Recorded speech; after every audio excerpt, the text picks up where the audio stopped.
I think the motto is just like to improve it 1%, every day. And then you see these compounding effects like over time. So I'm a big believer in that, is just kind of, chip away, do all the blocking and tackling. And then, hopefully you look back in a year or two and you'd see sort of a noticeable difference and improvement rate.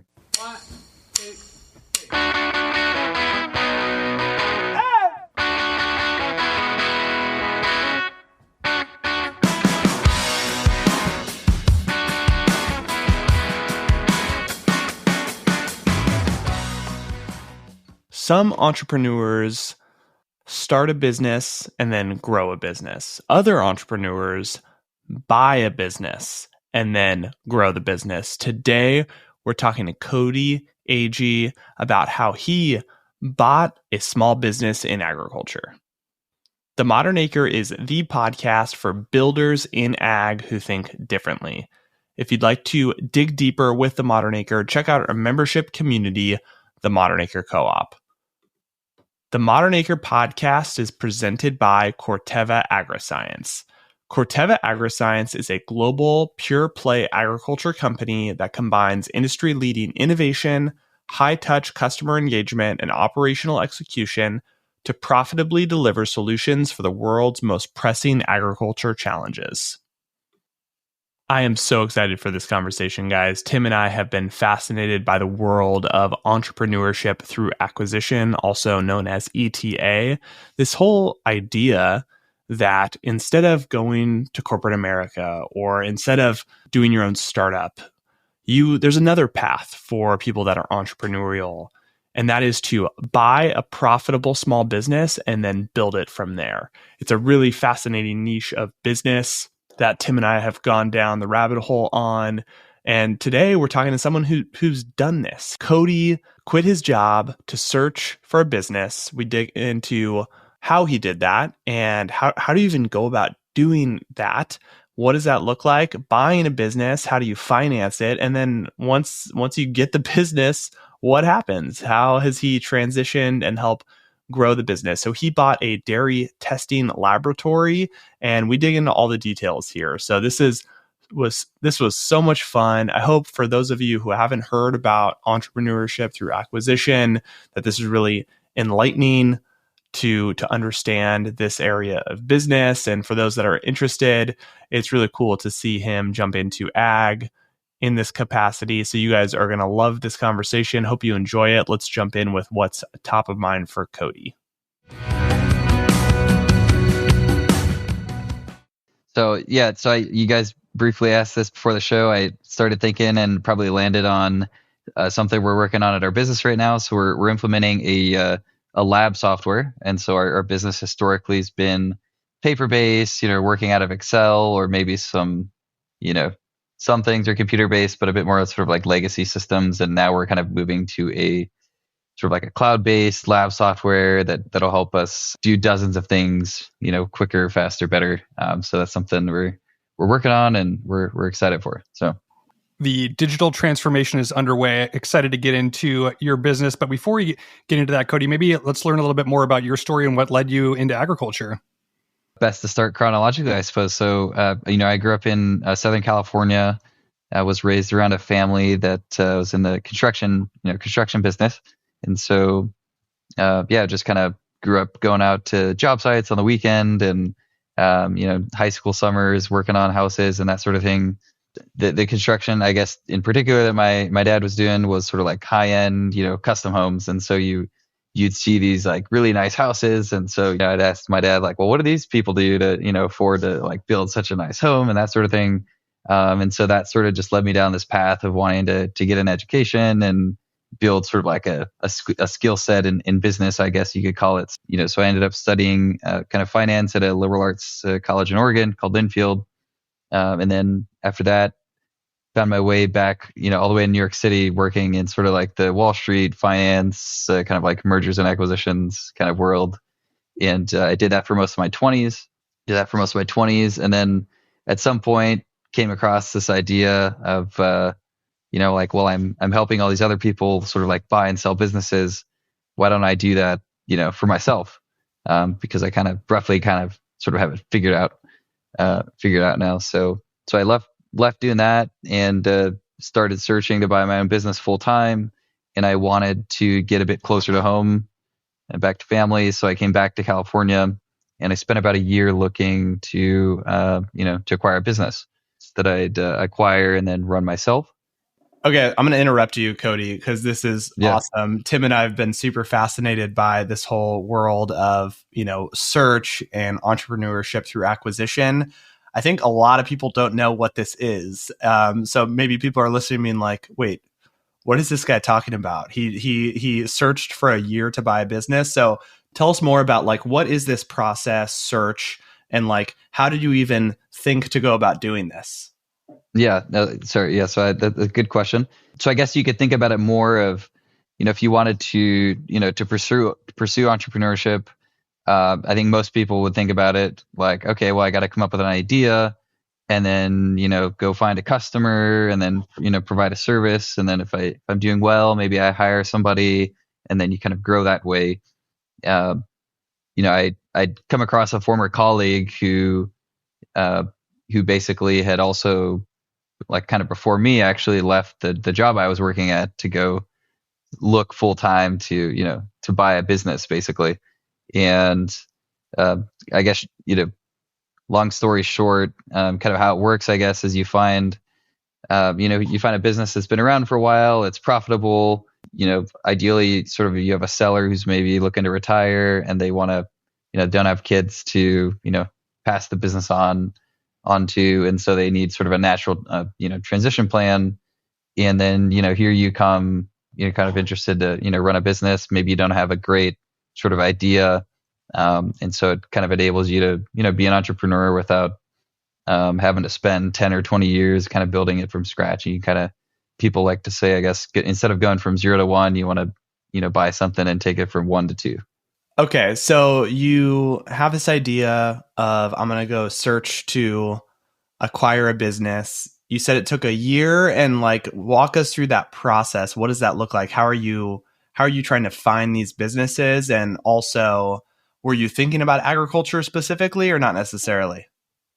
Yeah, so I would say, in terms of how to find kind of businesses for sale, there's roughly two, broadly speaking, two kind of avenues you could go down. So one would be, you chat with business brokers, and so it's very similar to if you wanted to buy a house. There's a whole world and network of these kind of brokers who represent the sellers of small businesses, and so there's all kinds of different firms and websites where they list these things for sale.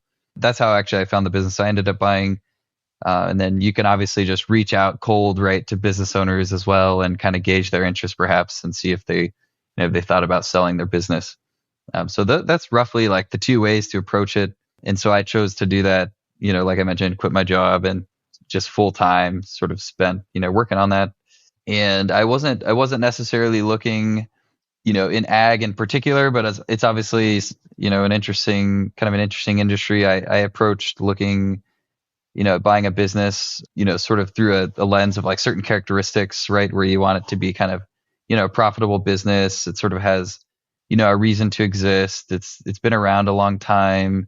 It's something you could step into, and if the owner obviously retires, the business can kind of continue to operate kind of without them. I came from the construction industry, which is historically very cyclical, right? So one thing I did like about sort of being a service provider to the ag industry is, obviously if you're a grower or in some kind of ag market, you have all kinds of challenges around pricing or weather. But generally, if you're running a lab, serving sort of like agriculture end markets, it's like fairly consistent. So I like that aspect of it. Yeah, the testing and analysis space is super interesting. Like to your point, if the almond market is up or down, or the milk dairy price is up or down, like farmers are going to need those testing services year in and year out, regardless of the ups and downs of the market. Well, Cody, let's dig into this deal a little bit more. Like you are looking for the business. Like how did the early conversations go? Like how did you come across Sierra Dairy Laboratory, and like how do you broach that conversation with the seller of like, I've never run a business before, but I want to buy yours? Like how did you build the trust and rapport to kind of move forward with the process? Yeah, so I came across the business just through business broker. So this was in my case this Transworld business advisors. They're out of Modesto, I believe. Um, and yeah, just sort of was interested in the business, got to speak with the broker a bit, learn more about the company that way. And then, was able to get kind of a call with the seller, and yeah, just kind of went from there. I think it went, I first had learned about the business in February of 2023, and then we closed in November of 2023. So it was like a good part of that year was like working on the deal, and trying to go from introductory kind of meeting to sort of closing. So it was quite the process. All right, let's dig into that a little bit more. Okay, so you find a seller, he's interested in selling the business. Then you go through the process of, making an offer and then going through due diligence and raising money, presumably, or using debt. Like, talk to us about, you get it under contract. What happens after that? Yeah. So generally you'll because most people are familiar with like maybe buying a house. It's similar to buying a house where you roughly have a sense for what you think the house is, but then once you kind of get it under contract, you would go in and maybe have some inspectors look at it and make sure that there's no problems with the roof or the plumbing. And so kind of same thing here, where you're looking at just making sure that the way that the business was represented sort of holds true, and that way you're willing to pay the price that you initially kind of outlined to the seller. And so a big part of valuation, with respect to businesses is you're kind of looking at cash flow. So just how much is this? How much is the business taking home a year? And that really informs the valuation, and how much kind of a bank would be willing to lend you, for example, to buy the business. And so that's make sure that you can afford it, and then just personally you want to get comfortable with the business and make sure it aligns with what you want to do. So which path did you end up going with the financing? You mentioned like making sure a bank would underwrite it. Like, did you look at investors? Are you bringing personal capital? How do you go about kind of coming up with the capital to move forward on a purchase? Yeah. So kind of the beauty of, I guess I've been in it so long, I sort of forget like, oh, okay, that's how you do it. So the sort of the beauty of, living in the U.S. is there's a kind of a government loan program. It's called the SBA 7A loan program. And basically what it means is, a bank would extend you a loan to buy a business. And, I'm 32 years old and I don't have experience running, a laboratory, right? Historically. So like most banks would just look at you and go, yeah, probably not. That seems kind of like a risky loan to make. And so the government basically says, well, we'll back 75% of that loan. So, if the loan kind of went bad or something, they'd be reimbursed, 75 cents of every dollar that they lended. And so that allows the bank to basically extend loans for people that, want to buy a business that otherwise they couldn't get. And so, if you're listening, you probably will go, well, that sounds like a recipe for, like something bad to happen.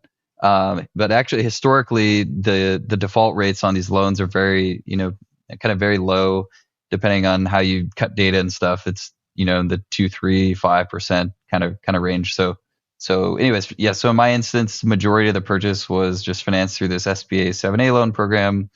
Some kind of, the seller carried a little bit of what we call like a seller note, which is basically like an IOU from me and the business to the seller. And then I brought some equity capital with me as well, both some personally and some just kind of some investors and friends and family and that sort of thing.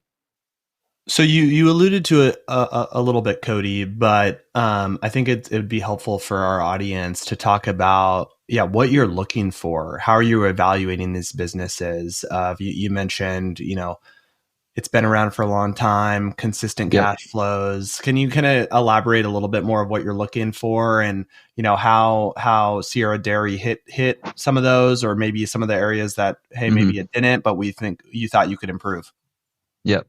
So I guess I'll start with I'll try to hit like broad buckets. One is people you'll hear people throughout this term revenue quality. So I view Sierra Dairy as having very high sort of revenue quality. And what that means is, we basically work with the same customers like on a daily basis. And so I know tomorrow kind of where our work's going to come from and kind of what we're going to be doing. And if you compare that with, so, for example, the business my dad, runs, it's very project based where you're building a house for somebody and then that house is going to be done at the end of the year and you got to go hunt and find, more work, right? And that introduces a lot of uncertainty. And so the more kind of certain, where you're going to find work the next day, the better, right? So it's just sort of, high revenue quality. What I also like about our business here is like it's just difficult to just start up a lab, kind of a lab business, right? There's equipment you have to buy. It's kind of technical. The work is not. It's not like anybody. It's not like mowing a lawn. Anyone could just go buy a lawnmower and mow your grass out front. There's kind of certification, and sort of accreditations that you need to do certain types of testing. So it keeps out, from that respect, sort of keeps out just like anyone else from coming and competing with you, right? And so kind of have consistent amount of work, where it's coming from. It's hard for people to compete with you. It's a service that people need. They're going to do it no matter what. And, it doesn't cost that much to do testing, with, in sort of the bigger picture for a lot of our customers. So it's like people use the classic example of like, you'd rather produce the seatbelt on an airplane than like the engine, right? Because it's important, but it's just a really small dollar item that is part of the plane's cost. So yeah, if you're a big grower, dairy, like testing is a very relatively small item on the budget when they're looking at expenses on where to save. It's something they're always going to have in the budget year over year. So Cody, talk to us about this transition plan. You get the deal under contract, you get the financing secured. Like, what does that look like? You just show up day one, you're the new owner, and then you're just off to the races. How does that transition look like? Yeah. So, luckily I have kind of a couple key employees that kind of work with me at the business. And the owner kind of had smartly been planning to transition and sort of sell the business at some point. And so he sort of, in his words, he worked himself out of a job.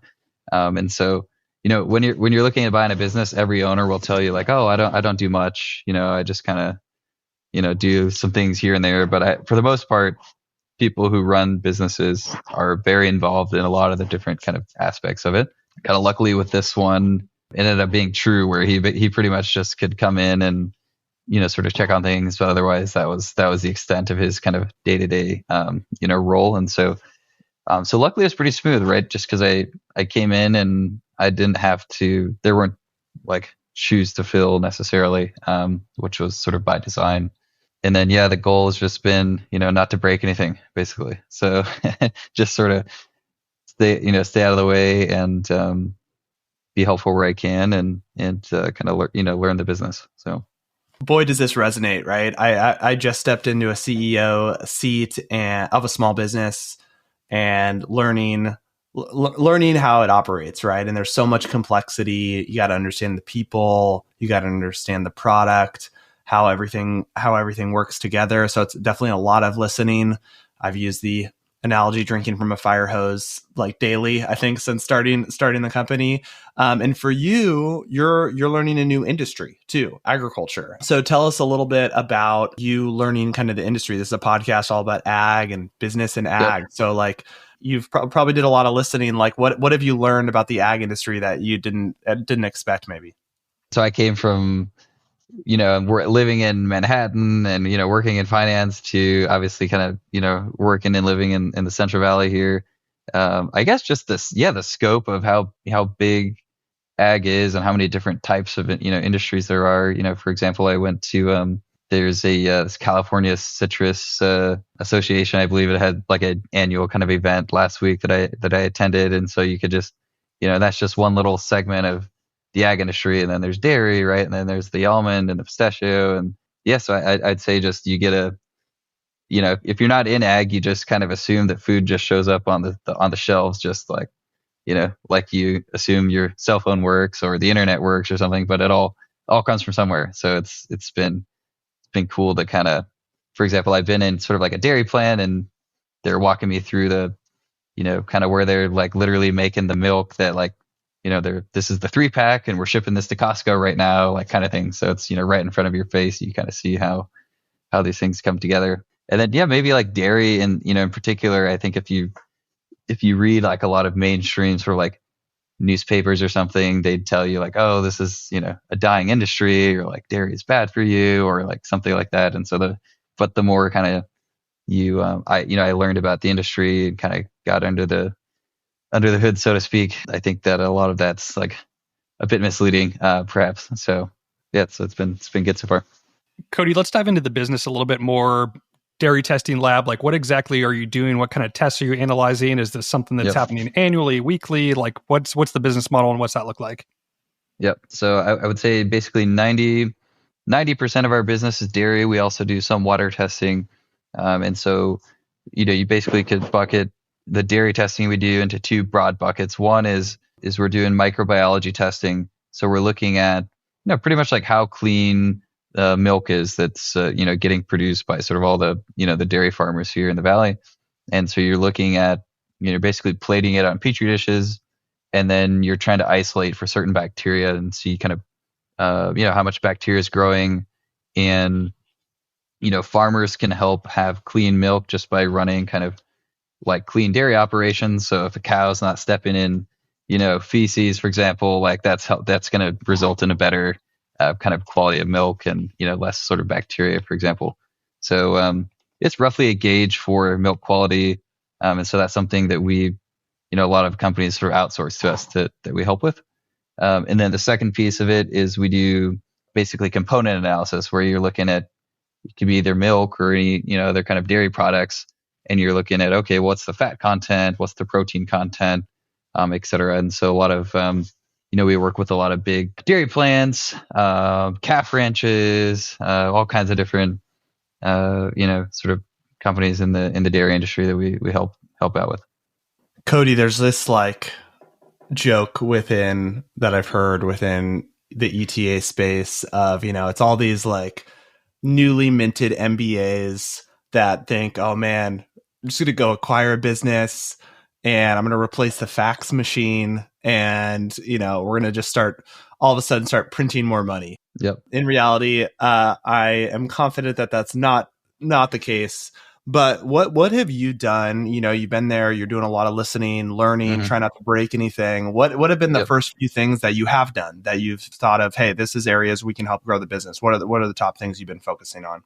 The big buckets or items that I'm sort of working on is sort of like this lab software. And so just like updating, just kind of, I would say like the theme is perhaps just like general like modernization and professionalization that not in and of itself isn't going to like make a big difference today, but it sort of helps build the foundation for, if you have goals to sort of build and grow a business over the long term that kind of need to happen.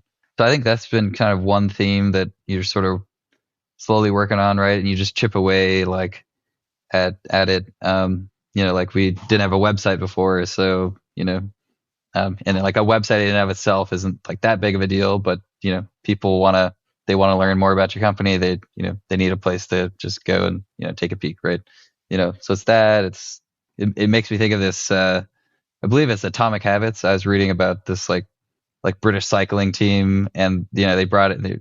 Traditionally just like not competitive and like this horrible cycling team. They brought in this coach, and he just like went through the bike and the training regimen and all that, and he just sort of wanted to. I think the motto was just like to improve it 1%, every day, and then you see these compounding effects like over time. So I'm a big believer in that. Is just kind of chip away, do all the blocking and tackling, and then hopefully you look back in a year or two and you'd see sort of a noticeable difference and improvement, right? So, Cody, you're obviously very ambitious, entrepreneurial. Like, what's the end goal here? Like, you've acquired this business. Like, is the plan just to do this for your entire career? Like, what does it typically look like for a searcher that buys a business? Like, what's the ideal outcome here? All kinds of searchers, they have different different sort of goals and ambitions, right? Like some people, they want to, like the most, on one end of the spectrum, it's like, hey, I just bought this business and I got it for super cheap. Yeah, I could just relist it with a good business broker and like flip it and make some money or something, right? So that's like on one end of the spectrum. On the other end is like, oh, I'm going to buy this thing and run it till I'm 85 years old, and like that, that's sort of the objective. I'd say for me, and I would say generally like where most people probably land is they probably buy a business and then run it for 5 years or something, and then probably sell it and like move on to the next thing, I would imagine. I'm a little more long-term oriented. Like I love this sort of idea of being sort of like a testing provider to the ag industry. Like I think it's a really compelling, interesting kind of place to be. And so I'd love to kind of see where we can go with it. Yes, step one is we obviously do dairy testing now. We also do water testing. So we test water for some local cities, and we get people that pop in from, like I mentioned, like some citrus growers or something. So I think there's a lot of opportunity to, try and work in some other ag end markets as well. So yeah, so no, I'm kind of more long-term oriented with it, and kind of enjoying what I'm doing. So that's awesome. It's super cool, super inspiring. I also agree with you. I think the testing space in ag is really interesting for certain the reasons you mentioned. Of it's not necessarily weather dependent. It's like a critical need, right? So it's like something that has to be done. And so I think you got yourself a really cool business. So it'll be fun to watch you continue to make those 1% improvements. But Cody, we got to ask you. You're new to ag, so I'm curious your take. Like, what's your ag hot take? What's a contrarian opinion you have within the ag industry? I think I may have divulged it like a bit earlier, but I had this conception, I guess specifically in the dairy industry, that it was like not as many people were drinking milk, and if you go to like a coffee shop in a big city, like I think at this Blue Bottle Coffee, they were making oat milk like the default milk they would make the latte with, for example.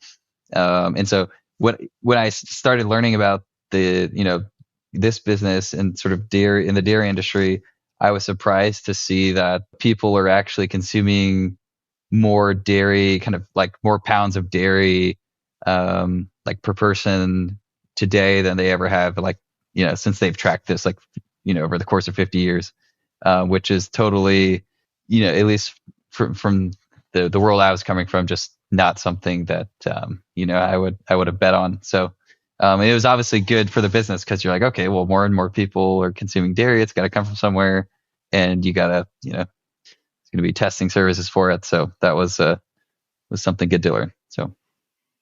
Yeah, it's a good one. I think it's like most people don't know, it's California's top agricultural commodity is dairy and milk products, over $8 billion. And you compare that to almonds, less than $4 billion. It's kind of crazy. You think like, oh, almonds are just like prolific in California, and like dairy is twice as big. So it's always good to level set on those facts. Cody, this has been a ton of fun. As we wrap up, how can our listeners get in touch and connect with you and Sierra Dairy? So our company website that I mentioned is new, is sierradairylab.com. You could find me on LinkedIn, I guess. Name's Cody Agee, and feel free to reach out if you have any interest in dairy testing, or if you're interested in buying a business. Also happy to chat. All right, that's a wrap. I thought it was incredible. It is inspiring. I love the idea of search and entrepreneurship through acquisition. I love it in ag. If you guys are interested, check out Cody's company. We'll link the website in the show notes. Reach out to him. He's new to ag, learning this industry. So if you have any connections to dairy in California, reach out to him. Give him some love from the ag community. Thank you guys so much for listening. We will be back next week. Thanks for following, guys.